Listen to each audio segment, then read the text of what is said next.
तो ये fourth chapter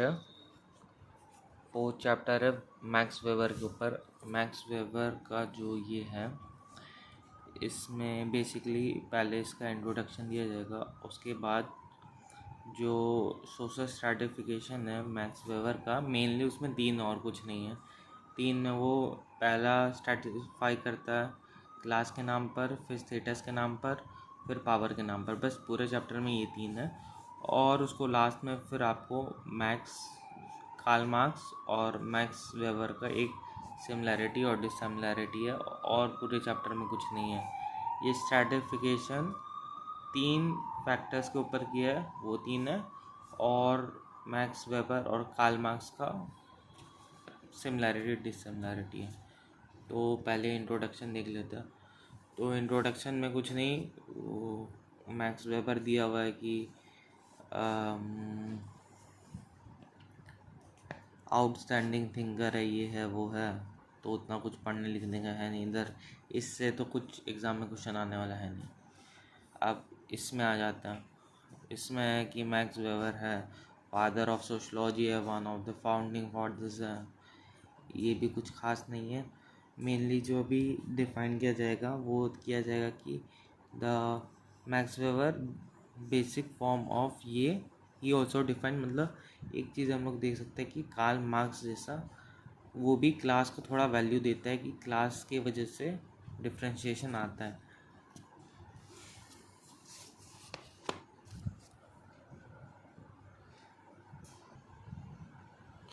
और फिर यहाँ पे थोड़ा सा जैसे ये दिया हुआ कार्ल मार्क्स, तो यहाँ पे कार्ल मार्क्स का बच्चे लोगों को कन्फ्यूज करने के लिए यहाँ पे कार्ल मार्क्स का थ्योरी घुसा दिया कि कार्ल मार्क्स जो है वो ओनरशिप ऑफ प्रॉपर्टी के ऊपर है। जो कार्ल मार्क्स है वो सोचता है कि प्रॉपर्टी जो है और पैसा जो है वो बेसिक है समाज में जो भी भेदभाव है ऊपर नीचे उस कारण का। तो यहाँ पे नेक्स्ट पेज में यहाँ पे पूरा ये जो है ये कार्ल मार्क्स का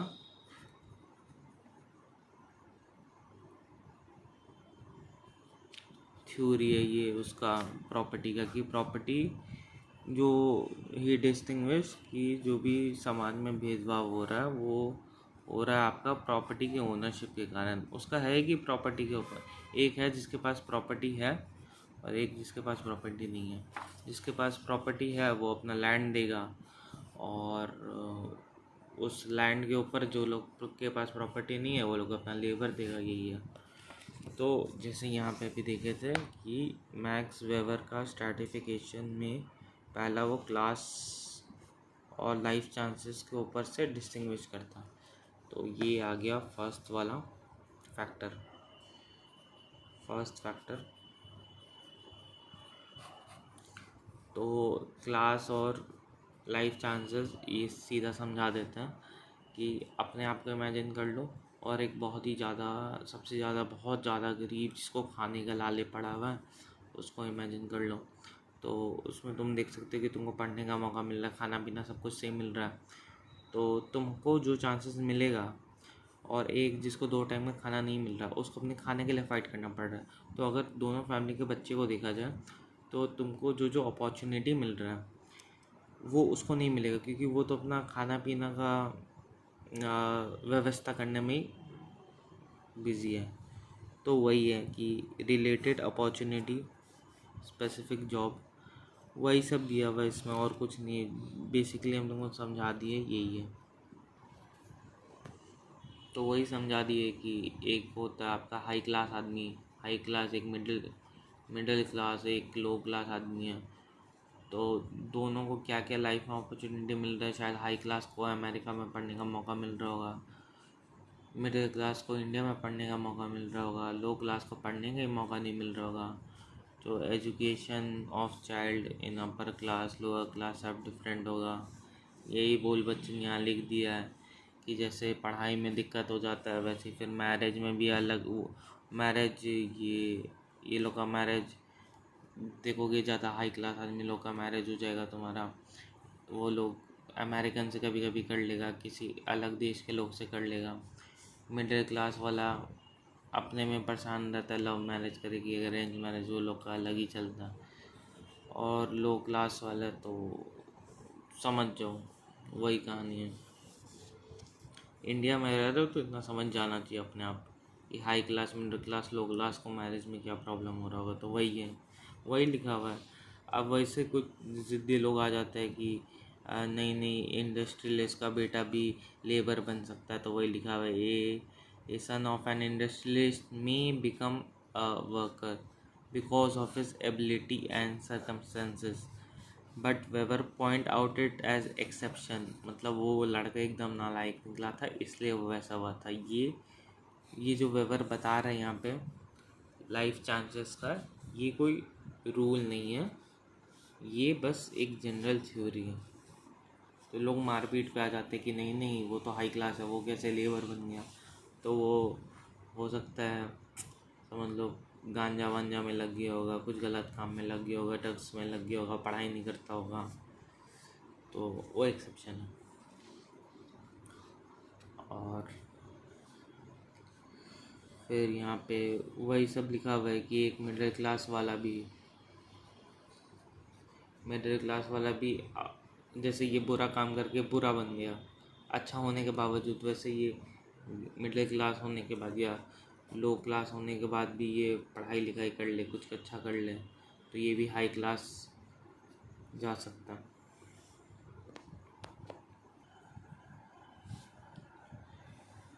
और जैसे ये लोग जो मिडिल क्लास होता है, ये लोग के पास कुछ प्रॉपर्टी वगैरह तो है नहीं, तो ये लोग को बेसिकली मार्केट सिचुएशन की, मार्केट में कैसा जॉब निकल रहा है उस हिसाब से करना पड़ता है, क्योंकि वो लोग प्रॉपर्टी लेस हैं और वो लोग को मेनली अपना सरफेस के ऊपर सब कुछ रहता है।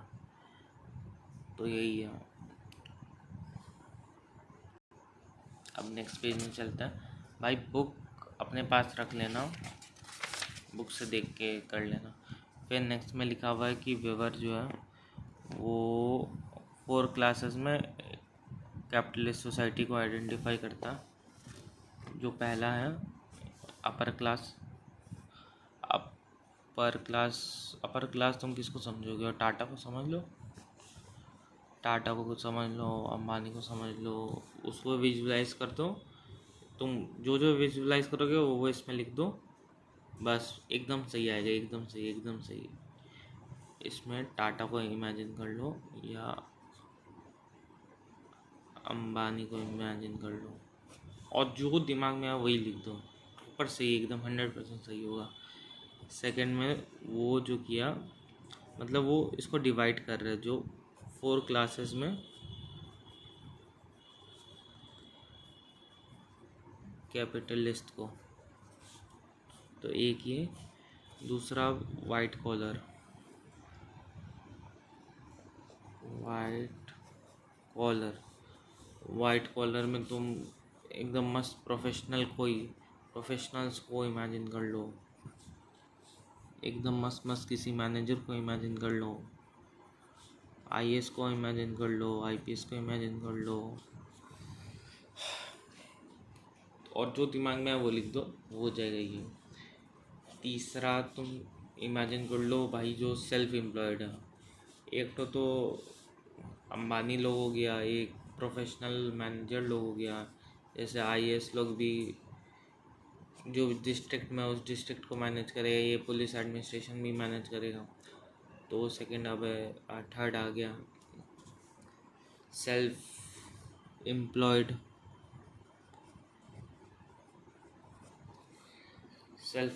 अब सेल्फ एम्प्लॉयड में तुम इमेजिन कर लो डॉक्टर मस्त आदमी है, कहीं पर भी चेम्बर खोल के बैठ जाएगा। शॉपकीपर मस्त आदमी है, सेल्फ एम्प्लॉयड आदमी है, हो गया। और जो दिमाग में है वो लिख दो, प्रॉपर 100% सही होगा। और फोर्थ में क्या करोगे आप? लेबर लोग इमेजिन कर लो, मैनुअल लेबर, और जो जो दिमाग में आए लिख दो, बस यही है, हो गया ये कंप्लीट हो गया। क्लासेस का कहानी अभी ख़त्म हुआ।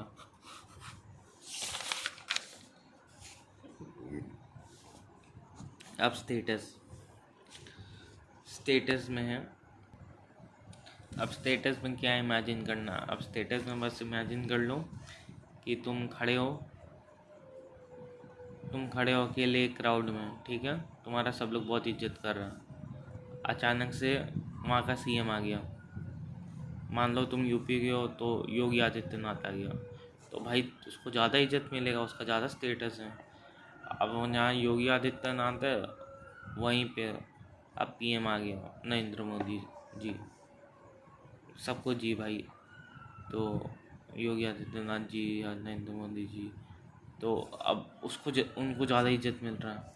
तो इसका क्या मतलब हुआ कि जो स्टेटस है वो एक रिलेटिव टर्म है in terms of honour and respect. तो इसका एक अच्छा डेफिनेशन होता है स्टेटस का is a relative position in terms of honour and respect. बस ये डेफिनेशन एग्जाम में छापाना है।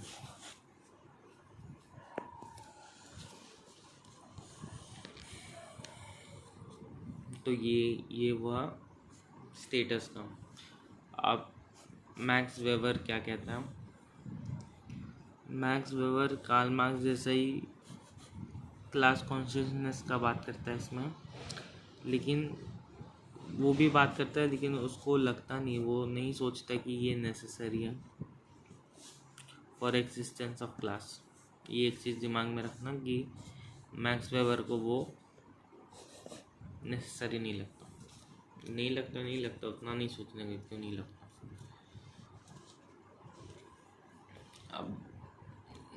अब देखो according to Max Weber status जो है इकोनॉमिक टर्म्स में उसको लगता कि इकोनॉमिक रिलेशन में पैसा ज़्यादा मैटर करता है स्टेटस के लिए। इग्नू के बुक में कुछ लिखा हुआ खास नहीं है, खाली एक बात को लंबा के लिखा हुआ है। ये वही ऑनर आ गया बीच में कि वो मैक्स वेबर जो है उसको ऑनर्स के टर्म में इसको डिफाइन किया, जैसे हम बोले कि ऑनर और रिस्पेक्ट। तो ऑनर और रिस्पेक्ट हो गया, और फिर लाइफस्टाइल, यहाँ कहीं पे लाइफस्टाइल आ जाएगा कि किसका कितना अच्छा लाइफस्टाइल है उस हिसाब से। और इंडिया में अगर कोई स्टेटस का एक एग्जांपल देख लो तो कास्ट सिस्टम आ गया। कास्ट सिस्टम में भाई उसको ब्राह्मण, क्षत्रिय, वैश्य, शूद्र इस हिसाब से भाई उसको किया हुआ है।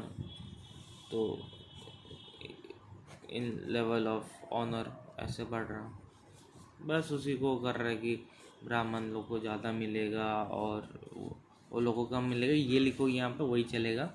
तो यहाँ पे स्टेटस ख़त्म हो गया, बस ज़्यादा कुछ भी मत करो। अब जो है पावर,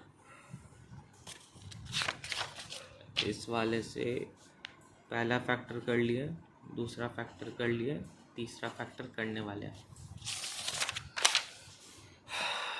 देखो जैसे स्टेटस को हम लोग डिफाइन किए थे, वैसे अब पावर को डिफाइन कर लेते हैं। पावर जो है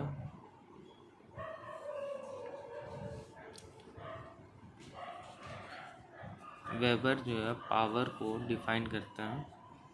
देखो पावर हम लोग किसको बोल सकते हैं कि समझ लो कि किसी का वो काम करने का मन नहीं है, लेकिन फिर भी हम उसको बोले और वो उसको मेरा बात सुनना पड़ गया, वो पावर है। यही बात है।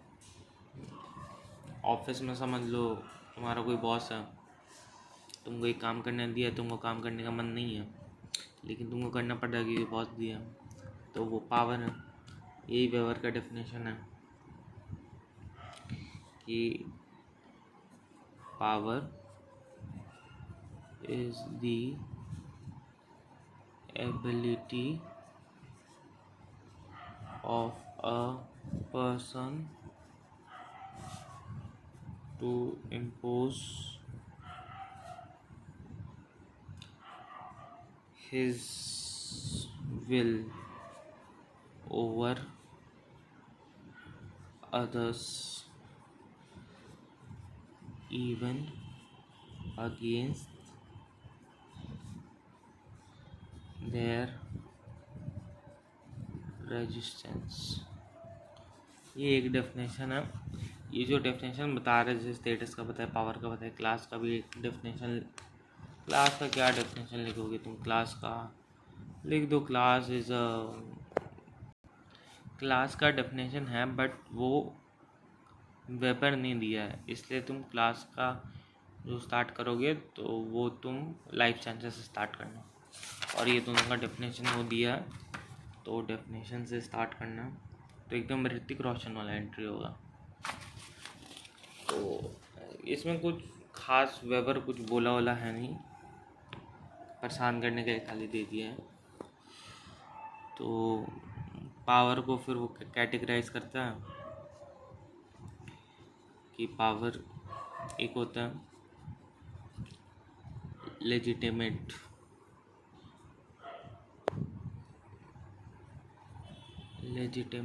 पावर। अरे जो तुम समझ लो, लॉ वॉ से एकदम प्रॉपर रूल रेगुलेशन के हिसाब से सब कुछ है। अब एक क्या होगा, कोरोशन पावर। तो इसमें होता है फोर्स का यूज़, इस वाले में कोरोशन में। और एक होता है कैरिस्मेटिक।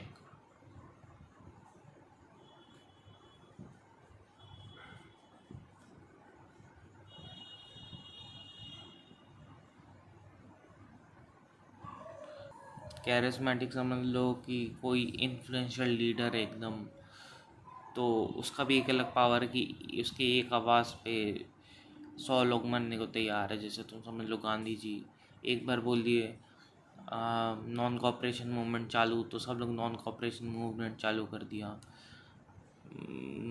तो वही वैसे ही एकदम एग्जाम्पल के लिए समझ लो गांधी, हिटलर भी था। तो ये है पावर का 3 टाइप। और पावर लेजिटिमेट है, इसमें पहले तो यहाँ पे कुछ कुछ ये पावर को डिफाइन किया है यहाँ पे, और फिर यहाँ पे क्या किया कि फिर वो इस पावर से उसको रेलिवेंट में ले गया policy of positive discrimination of reservation in job, political office etcetera, जो शेड्यूल कास्ट, शेड्यूल ट्राइब और ओबीसीज के लिए हैं। तो यहाँ पे वो दिखा रहा है कि पावर के कारण, एलिमेंट ऑफ पावर के कारण फॉर्मेशन ऑफ सोशल स्ट्रैटिफिकेशन हुआ। तो अभी चेक योर प्रोग्रेस में देखते हैं। वेबर का लाइफ चांसेस वाला अच्छे से पढ़ लिया, हो गया। Similarity dissimilarity of Marx and Weber. तो इससे क्या है ना, हम लोग का ये स्ट्रैटिफिकेशन वाला पार्ट ख़त्म हो गया। अभी हम लोग सिमिलैरिटी और डिससिमिलैरिटी देखने वाले हैं, मैक्स वेबर और कार्ल मार्क्स का। तो वो अब यहाँ पर आ रहा है।